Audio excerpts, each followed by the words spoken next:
Hoy estoy acá para decirles que Occidente está en peligro. Está en peligro porque aquellos que supuestamente deben defender los valores de Occidente se encuentran cooptados por una visión del mundo que inexorablemente conduce al socialismo y, en consecuencia, a la pobreza. Lamentablemente, en las últimas décadas, motivados por algunos deseos bien pensantes de querer ayudar al prójimo y otros por el deseo de pertenecer a una casta privilegiada, los principales líderes del mundo occidental han abandonado el modelo de la libertad por distintas versiones de lo que llamamos colectivismo. Nosotros estamos acá para decirles que los experimentos colectivistas nunca son la solución a los problemas que aquejan a los ciudadanos del mundo, sino que, por el contrario, son su causa. Créanme, nadie mejor que nosotros los argentinos para dar testimonios de estas dos cuestiones. Cuando adoptamos el modelo de la libertad, allá por el año 1860, en 35 años nos convertimos en la primera potencia mundial, mientras que cuando abrazamos el colectivismo, a lo largo de los últimos 100 años, vimos cómo nuestros ciudadanos comenzaron a empobrecerse sistemáticamente hasta caer en el puesto número 140 del mundo. Pero antes de poder dar esta discusión, sería importante que primero viéramos los datos que sustentan por qué el capitalismo de libre empresa no solo es un sistema posible para terminar con la pobreza del mundo, sino que es el único sistema moralmente deseable para lograrlo. Si consideramos la historia del progreso económico, podemos ver cómo desde el año 0 hasta el año 1800 aproximadamente, el PBI per cápita del mundo prácticamente se mantuvo constante durante todo el periodo de referencia. Si uno mira un gráfico de la evolución del crecimiento económico a lo largo de la historia de la humanidad, uno estaría viendo un gráfico con la forma de un palo de hockey, una función exponencial que se mantuvo constante durante el 90% del tiempo y se dispara exponencialmente a partir del siglo XIX. La única excepción a esta historia de estancamiento se dio a finales del siglo XV con el descubrimiento de América. Pero salvando esta excepción, a lo largo de todo el periodo entre el año 0 y el año 1800, el PBI per cápita a nivel global se mantuvo estancado. Ahora bien, no solo que el capitalismo generó una explosión de riqueza desde el momento que se adoptó como sistema económico, sino que, si uno analiza los datos, lo que se observa es que el crecimiento se viene acelerando a lo largo de todo el periodo. Durante todo el periodo comprendido entre el año 0 y el 1800, la tasa de crecimiento del PBI per cápita se mantuvo estable en torno al 0,02% anual, es decir, prácticamente sin crecimiento. A partir del siglo XIX, con la revolución industrial, la tasa de crecimiento pasa al 0,66%. A ese ritmo, para duplicar el PBI per cápita, se necesitarían crecer durante 107 años. Ahora bien, si observamos el periodo entre 1900 y 1950, la tasa de crecimiento se acelera al 1,36% anual.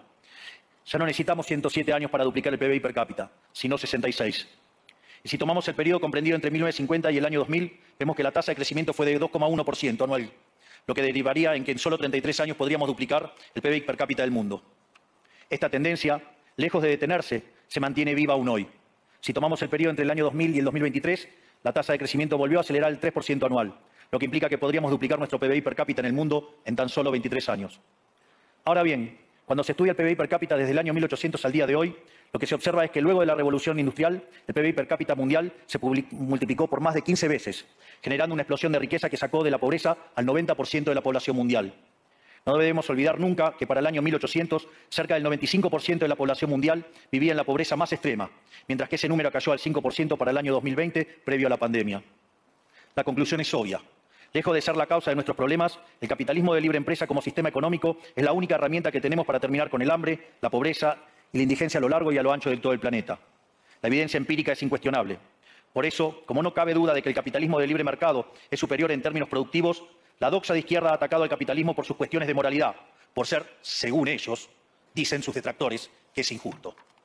Dicen que el capitalismo es malo porque es individualista y que el colectivismo es bueno porque es altruista, con la ajena. Y en consecuencia bregan por la justicia social. Pero este concepto que en el primer mundo se ha puesto de moda en la última época, en mi país es una constante del discurso político desde hace más de 80 años. El problema es que la justicia social no es justa, sino que tampoco aporta al bienestar general. Muy por el contrario, es una idea intrínsecamente injusta, porque es violenta. Es injusta porque el Estado se financia a través de impuestos, y los impuestos se cobran de manera coactiva. ¿O acaso alguno de nosotros puede decir que paga los impuestos de manera voluntaria?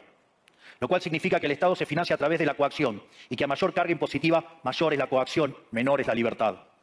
Quienes promueven la justicia social parten de la idea de que el conjunto de la economía es una torta que se puede repartir de una manera distinta.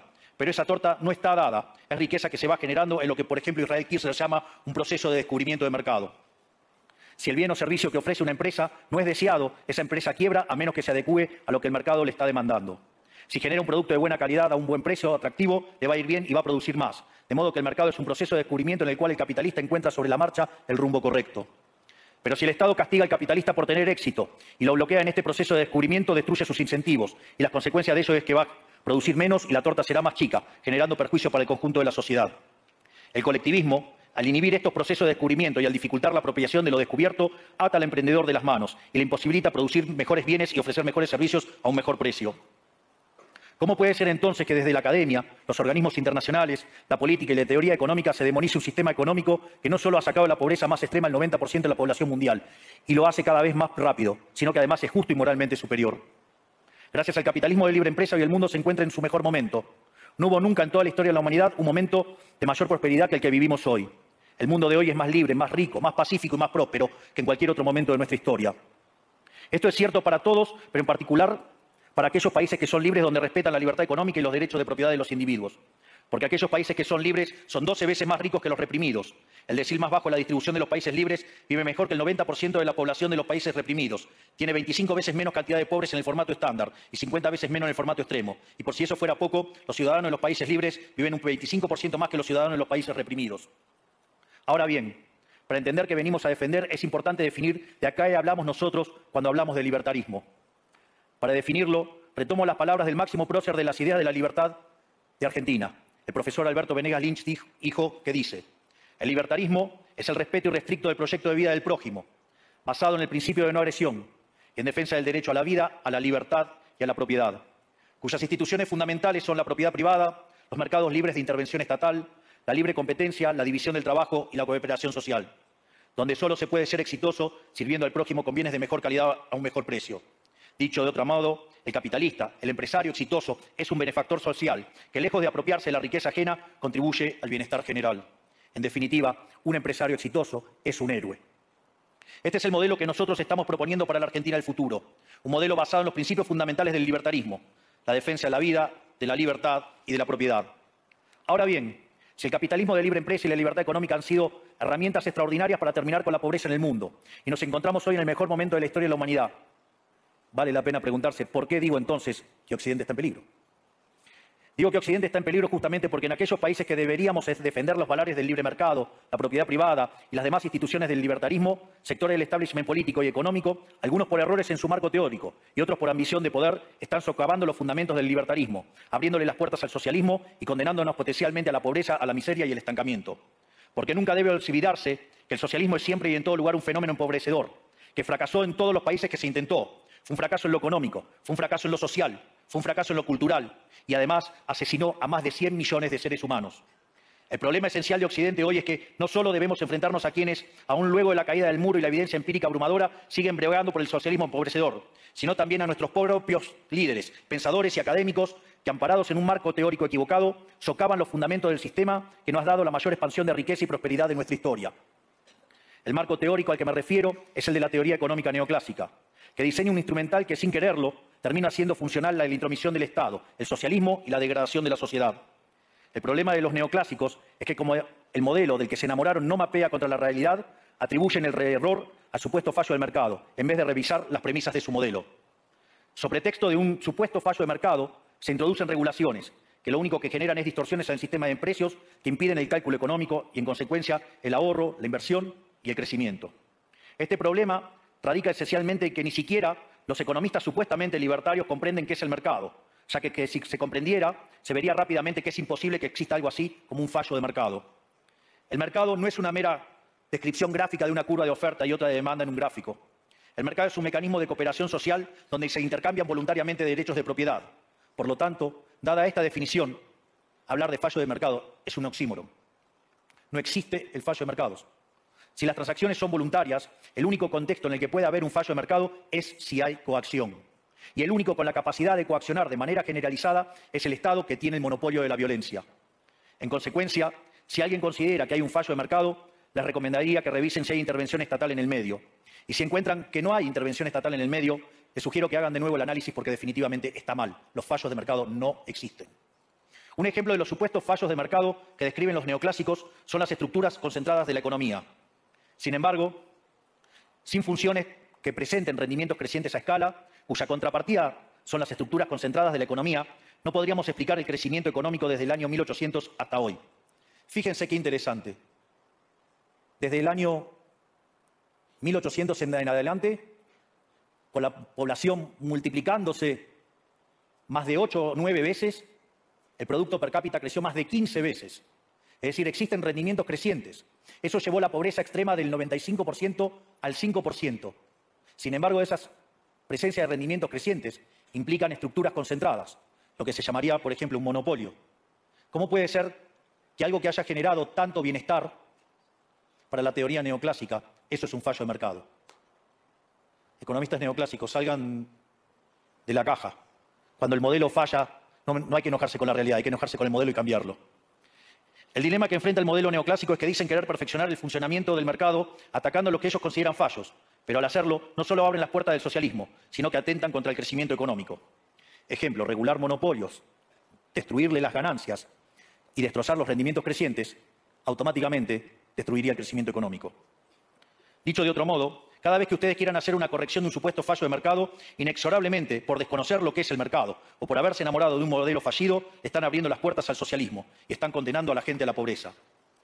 Sin embargo, frente a la demostración teórica de que la intervención del Estado es perjudicial y la evidencia empírica de que fracasó porque no podía ser de otra manera, la solución que propondrán los colectivistas no es mayor libertad, sino que es mayor regulación, generando una espiral descendente de regulaciones hasta que todos seamos más pobres y a la vida de todos nosotros dependa de un burócrata sentado en una oficina de lujo. Dado el estrepitoso fracaso de los modelos colectivistas y los innegables avances del mundo libre, los socialistas se vieron forzados a cambiar su agenda. Dejaron atrás la lucha de clases basada en el sistema económico para reemplazarla por otros supuestos conflictos sociales igual de nocivos para la vida en comunidad y para el crecimiento económico. La primera de estas nuevas batallas fue la pelea ridícula y antinatural entre el hombre y la mujer. El libertarismo ya establece la igualdad entre los sexos. La piedra fundacional de nuestro credo dice que todos los hombres somos creados iguales, que todos tenemos los mismos derechos inalienables otorgados por el Creador, entre los que se encuentran la vida, la libertad y la propiedad. En lo único que devino esta agenda del feminismo radical es en mayor intervención del Estado para entorpecer el proceso económico, darle trabajo a burócratas que no le aportaron nada a la sociedad, sea en formato de ministerios de la mujer o organismos internacionales dedicados a promover esta agenda. Otro de los conflictos que los socialistas plantean es del hombre contra la naturaleza. Sostienen que los seres humanos dañamos el planeta y que debe ser protegido a toda costa, incluso llegando a abogar por mecanismos de control poblacional o en la agenda sangrienta del aborto. Lamentablemente, estas ideas nocivas han pregnado fuertemente en nuestra sociedad. Los neomarxistas han sabido cooptar el sentido común de Occidente. Lograron esto gracias a la apropiación de los medios de comunicación, de la cultura, de las universidades y sí, también de los organismos internacionales. Este último caso es el más grave, tal vez, porque se trata de instituciones que tienen enorme influencia en las decisiones políticas y económicas de los países que integran esos organismos multilaterales. Por suerte, somos cada vez más los que nos atrevemos a levantar la voz, porque vemos que si no combatimos frontalmente estas ideas, el único destino posible es que cada vez vamos a tener más Estado, más regulación, más socialismo, más pobreza, menos libertad y, en consecuencia, peor nivel de vida. Occidente, lamentablemente, ya comenzó a transitar este camino. Sé que a muchos les puede sonar ridículo plantear que Occidente se ha volcado al socialismo, pero solo es ridículo en la medida que uno se restringe a la definición económica tradicional del socialismo, que establece que es un sistema económico donde el Estado es el dueño de los medios de producción. Esta definición debería ser, desde mi punto de vista, actualizada a las circunstancias presentes. Hoy los Estados no necesitan controlar directamente los medios de producción para controlar cada aspecto de la vida de los individuos. Con herramientas como la emisión monetaria, el endeudamiento, los subsidios, el control de la tasa de interés, los controles de precios y las regulaciones para corregir los supuestos fallos de mercado, pueden controlar los destinos de millones de seres humanos.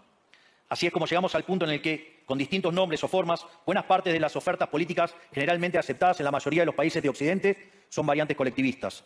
Ya sea que se declamen abiertamente comunistas, fascistas, nazis, socialistas, socialdemócratas, nacionalsocialistas, demócratas cristianos, keynesianos, neokeynesianos, progresistas, populistas, nacionalistas o globalistas. En el fondo, no hay diferencias sustantivas. Todos sostienen que el Estado debe dirigir todos los aspectos de la vida de los individuos. Todas definen un modelo contrario al que llevó a la humanidad al progreso más espectacular de su historia. Nosotros venimos hoy aquí a invitar a los demás países de Occidente a que retomemos el camino de la prosperidad. La libertad económica, el gobierno limitado y el respeto irrestricto de la propiedad privada son elementos esenciales para el crecimiento económico. Este fenómeno de empobrecimiento que produce el colectivismo no es una fantasía, ni tampoco fatalismo. Es una realidad que los argentinos conocemos muy bien desde hace por lo menos 100 años. Porque ya lo vivimos, ya pasamos por esto, porque como dije antes, desde que decidimos abandonar el modelo de la libertad que nos había hecho ricos, estamos atrapados en una espiral descendente donde cada día somos más pobres. Esto es, ya lo vivimos nosotros. Y estamos acá para alertarlos acerca de lo que puede pasar si los países de Occidente, que se hicieron ricos con el modelo de la libertad, continúan por este camino de servidumbre. El caso argentino es la demostración empírica de que no importa cuán rico seas, cuántos recursos naturales tengas, no importa cuán capacitada esté la población, ni cuán educada sea, ni cuántos lingotes de oro haya en las arcas del Banco Central. Si se adoptan medidas que entorpecen el libre funcionamiento de los mercados, la libre competencia, los sistemas de precios libres, si se entorpece el comercio, si se atenta contra la propiedad privada, el único destino posible es la pobreza. Por lo tanto, para finalizar, quiero darles un mensaje a todos los empresarios aquí presentes y a los que no están, pero nos están siguiendo desde todas partes del planeta. No se dejen amedrentar ni por la casta política ni por los parásitos que viven del Estado. No se entreguen a una clase política que lo único que quiere es perpetuarse en el poder y mantener sus privilegios. Ustedes son benefactores sociales, ustedes son héroes, ustedes son los creadores del periodo de prosperidad más extraordinario que jamás hayamos vivido. Que nadie les diga que su ambición es inmoral. Si ustedes ganan dinero es porque ofrecen un mejor producto a un mejor precio, contribuyendo de esa manera al bienestar general. No cedan al avance del Estado. El Estado no es la solución. El Estado es el problema mismo. Ustedes son los verdaderos protagonistas de esta historia y sepan que a partir de hoy cuentan con Argentina como un aliado incondicional. Muchísimas gracias y ¡viva la libertad, carajo!